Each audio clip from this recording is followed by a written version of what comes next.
जो लोग यहाँ आना चाहते हैं, हमने कहा कि भगवत गीता में परमात्मा श्री कृष्ण ने अर्जुन से कहा, तद्विद्धि प्रणिपातेन परिप्रश्नेन सेवया उपदेक्षन्ति ते ज्ञानम ज्ञानिनस्तत्व दर्शिनः। भगवान ने कहा कि अर्जुन, यदि तुझे धर्म समझना है, कर्म समझना है, यज्ञ की विधि समझनी है, तो तत्वदर्शी महापुरुषों के पास जाओ, जिनको परमात्मा का साक्षात्कार हो गया है। ऐसे महापुरुषों के पास जाने पर ही धर्म समझ में आता है। और भगवान श्री कृष्ण ने भगवत गीता में कहा कि उदाराः सर्व एवैते ज्ञानी तु आत्मैव मे मतम। ज्ञानी जो होता है वो साक्षात मेरा स्वरूप है। जिसने मेरा दर्शन कर लिया, जिसने मेरा अनुभव कर लिया, जिसने मुझे प्राप्त कर लिया, वो साक्षात मेरा स्वरूप है। मैं सबसे निवेदन करूंगा कि आप एक बार अवश्य आश्रम में आएं, स्वामी जी का दर्शन करें, उपदेश सुने। और यहाँ पर पहुँचना बड़ा सरल है। यदि आप फ्लाइट से आ रहे हैं तो आप बनारस उतर जाएं, वहाँ से लगभग 70 किलोमीटर की दूरी है, आप कार से आ सकते हैं। और यदि आप ट्रेन से आ रहे हैं तो ट्रेन से आने की सुविधा यहाँ पर सक्तेशगढ़ स्टेशन है, वहाँ स्टेशन पर उतर सकते हैं। और चुनार स्टेशन है, चुनार स्टेशन पर उतर सकते हैं, वहाँ से मुश्किल से 7 या 8 किलोमीटर की दूरी है। तो सबको अपने समय में जो तत्वदर्शी महापुरुष हैं उनका एक बार दर्शन अवश्य करना चाहिए, उनके उपदेश को अवश्य सुनना चाहिए। ओम श्री सद्गुरुवे नमः। ओम श्री परमात्मने नमः। हर हर महादेव। भगवत गीता में परमात्मा श्री कृष्ण ने कहा, बीजम माम सर्वभूतानां विद्धि पार्थ सनातनम बुद्धिर बुद्धिमतामस्मि तेजस तेजस्विनामहम। भगवान ने कहा कि मैं संपूर्ण भूत प्राणियों में स्थित सनातन आत्मा हूँ, बीज हूँ, बुद्धिमानों में मैं बुद्धि हूँ और तेजस्वियों का मैं तेज हूँ। आज इसी श्लोक को ध्यान में रख करके परमात्मा संपूर्ण प्राणियों में सनातन बीज है, सनातन धर्म जो आदि धर्म है, अनादि है, जो स्वयं परमात्मा द्वारा स्थापित है। और भगवान श्री कृष्ण ने कहा कि जो सद्गुरु होते हैं, जो महापुरुष होते हैं, वो साक्षात मेरा स्वरूप होते हैं। आज सनातनम संस्था का गठन पिछले महीने 14 मई को सनातनम संस्था का गठन हुआ। सद्गुरु श्री स्वामी अलगड़ानंद जी महाराज की प्रेरणा से भगवत गीता के प्रचार प्रसार के लिए, सनातन धर्म के प्रचार प्रसार के लिए। और हम लोगों का यह सौभाग्य है कि आज सनातनम संस्था की जो कार्यकारिणी है, उसके जो सदस्य हैं, वह सब सद्गुरु श्री स्वामी अलगड़ानंद जी महाराज का आशीर्वाद लेने के लिए उनके आश्रम चुनार सक्तेशगढ़ के लिए प्रस्थान कर रहे हैं। हमारे साथ ये आज सनातनम संस्था की कार्यकारिणी है। ये सब के सब सद्गुरु श्री स्वामी अलगड़ानंद जी महाराज का आशीर्वाद लेने के लिए जा रहे हैं। हमारी बाईं तरफ हमारे मित्र एडवोकेट श्रवण कुमार जी हैं, जो सनातनम संस्था के सेक्रेटरी हैं, महामंत्री हैं। हमारे श्री बनवारी लाल जी, एडवोकेट बनवारी लाल जी हैं, ये सनातनम संस्था के सदस्य हैं। एडवोकेट इंद्रेश कुमार जी, ये भी सनातनम संस्था के सदस्य हैं। एडवोकेट सुनील कुमार जी सनातनम संस्था के सदस्य हैं। और हमारे एडवोकेट केडी सिंह जी सनातनम संस्था के कोषाध्यक्ष हैं, ट्रेजरर हैं। हमारे दाहिनी तरफ एडवोकेट विवेक सिंह जी हैं, ये सनातन संस्था के सदस्य हैं। हमारे साथ में एडवोकेट कमलेश गुप्ता जी हैं, ये सनातनम संस्था के सदस्य हैं। सबकी ओर से मैं आप सभी को प्रणाम करता हूँ। ओम।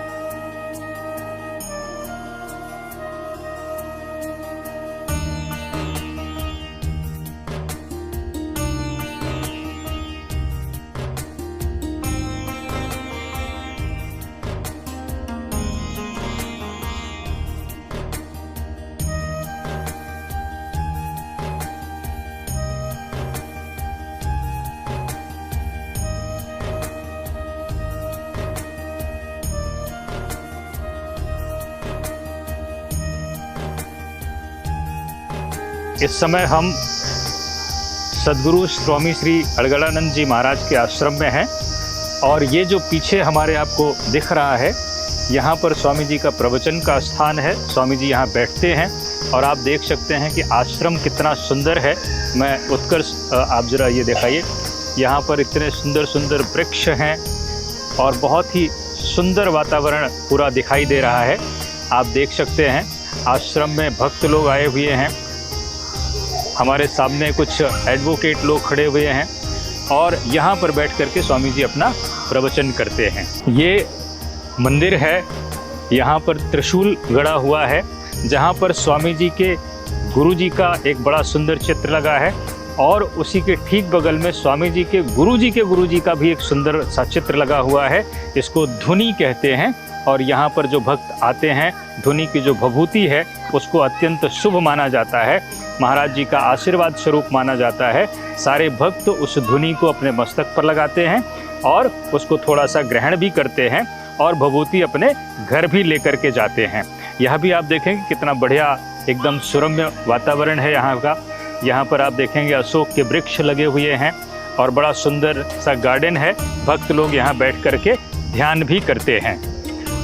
आप देख रहे हैं यहाँ पर अभी स्वामी जी का प्रवचन जो है वो बाहर हुआ है और उसके बाद सारे भक्त धीरे धीरे अब शाम का समय है, अपने घर जाने के लिए तैयार हैं। अंदर का एरिया है जहाँ पर अंदर स्वामी जी रहते हैं और साधक लोग रहते हैं, क्योंकि अंदर जाना सबके लिए अलाउड नहीं है, अंदर की रिकॉर्डिंग अलाउड नहीं है, इसलिए हम अंदर नहीं जा सकते हैं। ये पूरा का पूरा यहाँ से लेकर के पीछे का पोर्शन जो है वहाँ पर प्रसाद बनता है और उसके पीछे स्वामी जी का निवास स्थान है, भक्तों का निवास स्थान है और सारे भक्त वहीं पर बैठ कर के साधना करते हैं। अब हम जहाँ पर खड़े हैं ये प्रसाद ग्रहण करने की एरिया है, जहाँ पर सारे भक्त लोग जो आते हैं, कोई राजस्थान से आता है, कोई गुजरात से आता है, कोई उत्तर प्रदेश के किसी भी कोने से आता है, बिहार से आते हैं, मुंबई तक से आते हैं लोग, सारे देश से आते हैं यहाँ पर महाराज जी का आशीर्वाद लेने के लिए, महाराज जी का प्रवचन सुनने के लिए। और जो भी यहाँ पर भक्त आते हैं उन सभी भक्तों को यहाँ पर प्रसाद मिलता है, भोजन मिलता है, सुबह में बाल भोग मिलता है। और आप देखिए कि कितना बड़ा क्षेत्र है ये पूरा का पूरा। और हमें बताया गया कि गुरु पूर्णिमा के दिन यहाँ पर लगभग 20 लाख लोगों की भीड़ होती है, 20 लाख भक्त यहाँ पर जमा होते हैं और उन सब के खाने की व्यवस्था होती है। अभी शीघ्र ही जुलाई में गुरु पूर्णिमा का अवसर आएगा और यहाँ पर एक भव्य जो भक्तों की भीड़ देखने को मिलती है वह पूरी की पूरी आप देख सकते हैं। और व्यवस्था देखें कि यहाँ पर बसें खड़ी हुई हैं, उधर बड़े बड़े कड़ाह रखे हुए हैं जिसमें भोजन की सामग्री बनाई जाती है और इसके पीछे भी भक्तों जो साधक लोग हैं उनके रहने के लिए छोटी छोटी कुटिया बनी हुई है, गौशाला बनी हुई है, बहुत अच्छी अच्छी यहाँ पर गायें हैं। तो आप देख सकते हैं कि पूरा का पूरा जो आश्रम की व्यवस्था है। और सबसे अच्छी बात कि यहाँ जो भक्त आते हैं वो सारे कार्य स्वयं करते हैं। भोजन करने के बाद पश्चात लोग अपनी थाली स्वयं धोते हैं, ग्लास स्वयं धोते हैं बिना किसी के बताए हुए। तो एक ये आश्रम का जो पूरा वातावरण होता है कि कैसे एक महापुरुष रहते हैं और वहाँ पहुँचने के बाद आप सब कुछ भूल करके स्वयं उसी वातावरण में रम जाते हैं। एक महाराज जो स्वामी जी हैं वो कैसे रहते हैं, कैसे उनका सारा कार्य, कैसे भक्तों को निर्देश दिया करते हैं, वो सारी चीज़ें होती हैं। ये हमारे साथ में जयराम बाबा जी हैं और यहाँ पर महाराज जी के साथ में साधना करते हैं। और जैसा कि आप देख सकते हैं इनकी वेशभूषा से बहुत ही सामान्य तरीके से महात्मा लोग यहाँ पर सब महाराज जी के निर्देश में भजन किया करते हैं, सेवा किया करते हैं और यहाँ जो भक्त लोग आते हैं उनको भी उसी की प्रेरणा देते हैं। महाराज जी बहुत बहुत धन्यवाद, आपका आशीर्वाद मिला हम लोगों को। अब देखिए हमारे साथ में कि महाराज जी के भक्त हैं, मैं इनसे पूछूंगा, आप अपना नाम बताएंगे? हाँ, भंवर सिंह नाम। भंवर सिंह। भंवर सिंह जी हैं, कहाँ से आए हैं? भंवर जिला नागौर, राजस्थान। ये जिला नागौर राजस्थान से आए हुए हैं और देखिए इनकी पगड़ी देख करके समझ में आ जाता है कि ये राजस्थान से हैं। महाराज जी का बहुत लगाव है राजस्थान से। भंवर जी, आपको महाराज जी के बारे में और क्या जानते हैं आप? महाराज जी का जन्म स्थान कहाँ हुआ बताएंगे? ओसिया में। ओसिया में? हाँ। ओसिया राजस्थान में? ओसिया राजस्थान में है। तो महाराज जी का जो जन्म हुआ है, जन्म स्थान है वो ओसिया, तो ये जिला है? नहीं, जिला जोधपुर है। जिला जोधपुर है और वहाँ पर ओसिया एक जगह है, वहाँ पर महाराज जी का जन्म हुआ था। संयोग आश्रम बना हुआ है। और वहाँ पर एक बहुत बढ़िया सुंदर आश्रम बन गया है जहाँ पर महाराज जी का जन्म स्थान है। कब से आप आ रहे हैं इस आश्रम में? मैं यहाँ से करीब सन 1912 में 2012 2012 से भंवर सिंह जी यहाँ पर आते हैं। और जैसा कि हमने कहा कि क्योंकि महाराज जी की जन्मस्थली है राजस्थान, तो राजस्थान के लोगों का विशेष लगाव है महाराज जी से। और यहाँ पर भी हमने देखा कि बहुत सारी महिलाएं राजस्थान से आई हुई हैं और सब के सब सेवा कार्य कर रहे हैं। भंवर सिंह जी, क्या परिवर्तन देखते हैं आप? महाराज जी को कैसे देखते हैं? महाराज जी तो मतलब भगवान के रूप में देखते हम, महापुरुष हैं इसलिए। देखिए, महाराज जी को भंवर सिंह जी बता रहे हैं कि साक्षात भगवान के स्वरूप हैं, परमात्मा का दर्शन करने वाले उस स्तर के महात्मा हैं।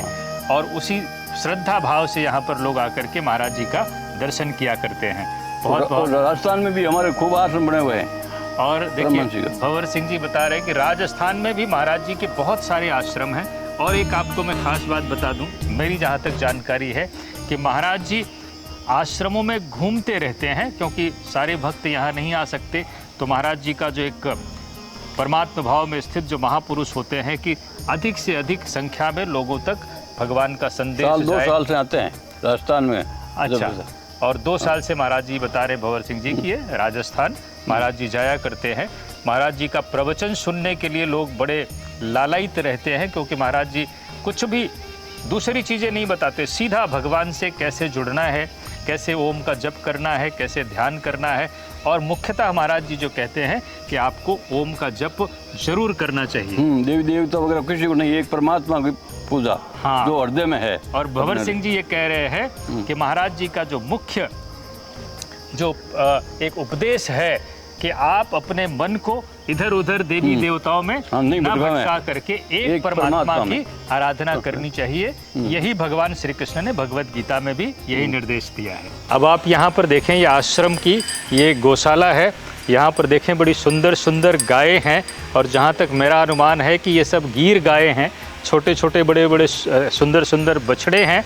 और आप देखेंगे यहाँ पर कि अभी हम जहाँ से हमारी एंट्री हुई वहाँ पर नंदी दिखाई दे रहे थे, बहुत सुंदर एक अच्छा। और इन्हीं गायों के दूध से यहाँ पर जो भक्त लोग आते हैं, हमें भी छाछ पीने का मौका मिला। बड़ी बहुत ही स्वादिष्ट छाछ थी, एकदम जिसको कहते हैं ना शुद्ध, बिना किसी मिलावट के। तो ये आश्रम की गौशाला है। ये महाराज जी की लिखी हुई यथार्थ गीता, जो महाराज जी ने भगवत गीता की एक बहुत ही अद्भुत व्याख्या लिखा है, बहुत ही उत्कृष्ट पुस्तक है। और ये अभी बड़े फॉन्ट्स में आई हुई है, जिससे कि सब इसको आराम से पढ़ सकें। और यहाँ पर अच्छा, हाँ, ठीक है कंट्री का लीजिए। और यहाँ पर महाराज जी की लिखी हुई दूसरी पुस्तकें हैं, ये आप देखें तो ये बहुत ही बढ़िया पुस्तक है, जीवन आदर्श एवं आत्मानुभूति, जिसमें महाराज जी ने अपने गुरु जी के बारे में लिखा है कि उन्होंने कैसे तपस्या किया, उनकी जीवनी कैसी थी, उनकी दिनचर्या कैसे रहती थी। और महाराज जी ने ये पतंजलि योग सूत्र का भी, पतंजलि योग दर्शन का भी बहुत अच्छे से इसकी व्याख्या किया हुआ है, अद्भुत व्याख्या है, इसको भी हमने पढ़ा हुआ है। और इसी तरह से ये आप देखिए शंका समाधान, ये बहुत सुंदर पुस्तक है।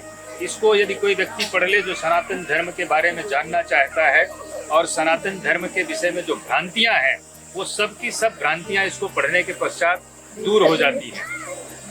इसी तरह से अन्य पुस्तकें भी स्वामी जी की लिखी हुई हैं। देखिए, अनुसुईया के परमहंस जी, हमने कहा कि स्वामी जी के जो गुरु जी थे, उनकी पूरी की पूरी ये जीवनी है, कैसे उनका जीवन था, कहाँ से उन्होंने शुरुआत की, कैसे तपस्या की, कैसे ब्रह्म का, परमात्मा का दर्शन किया।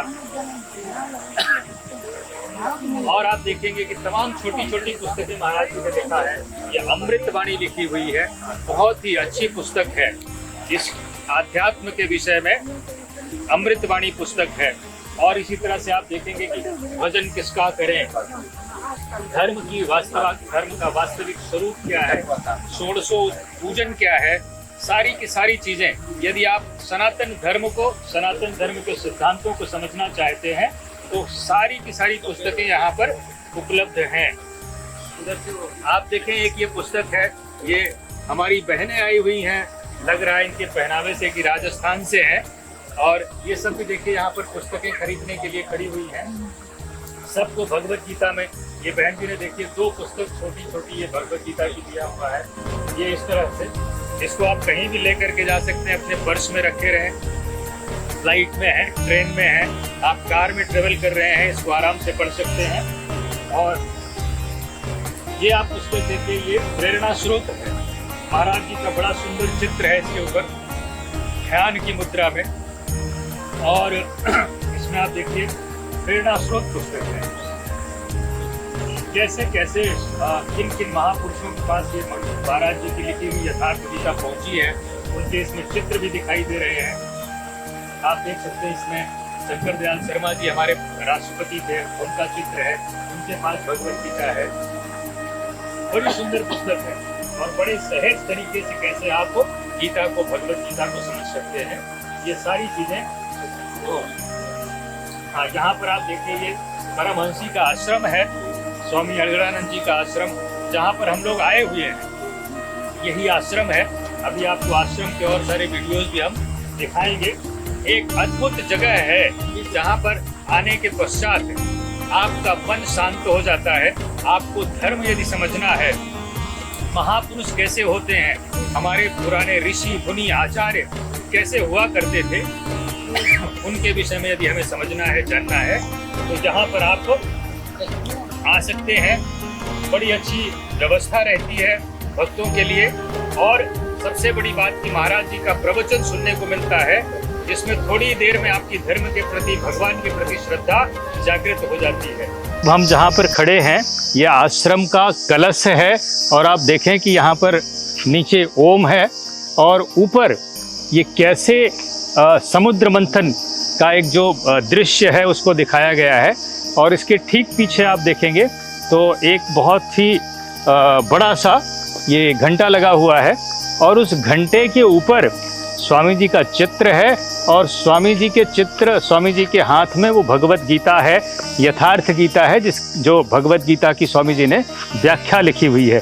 तो ये पूरे के पूरे आश्रम का एक, हर जगह आपको कुछ न कुछ धर्म का उपदेश, आप जहाँ पर भी दृष्टि डालेंगे वहाँ पर आपको कुछ न कुछ धर्म का उपदेश और हमारा जो सनातन धर्म है उसके जो पुराने जो दृष्टांत हैं वो आपको हर जगह देखने को मिलते हैं। अब देखेंगे यहाँ पर लिखा हुआ है श्री परमहंस आश्रम, सक्तेशगढ़, चुनार, मिर्ज़ापुर।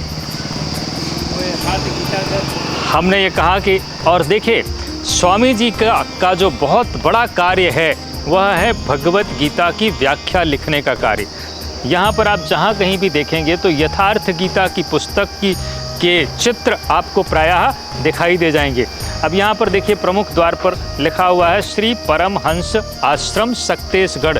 परमहंस जो थे वो स्वामी जी के गुरु महाराज थे और उन्हीं के नाम पर इस आश्रम को सद्गुरु स्वामी श्री परमहंस आश्रम कहा गया है।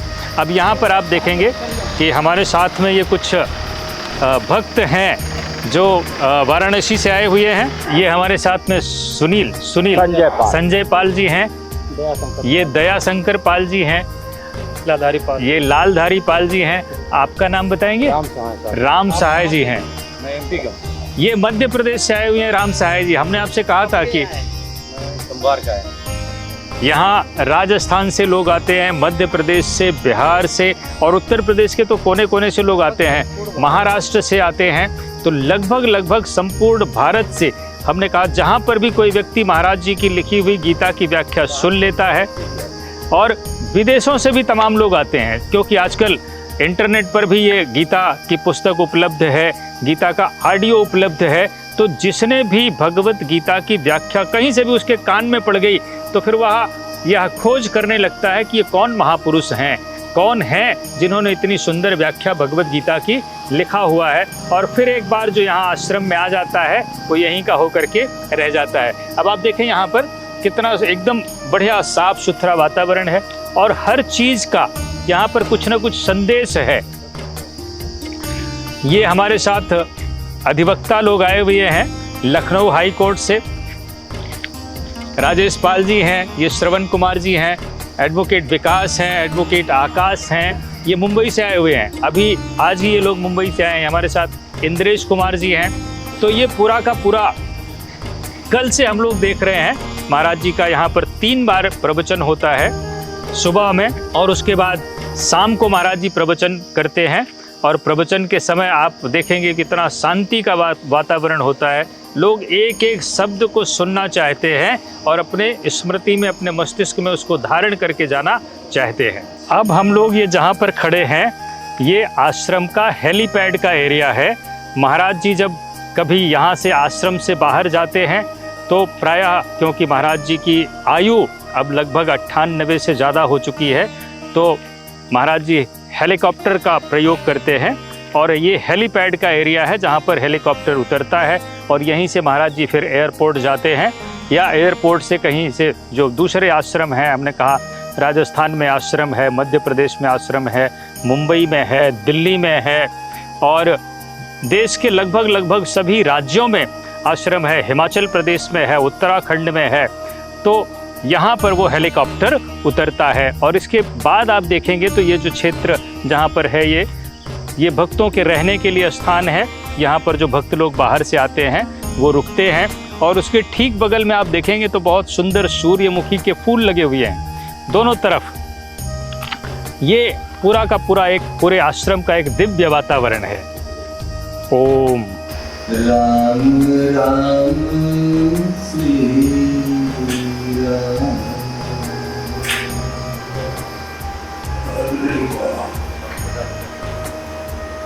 तेरे दर को छोड़ के किस दर जाऊं मैं, तेरे दर को छोड़ के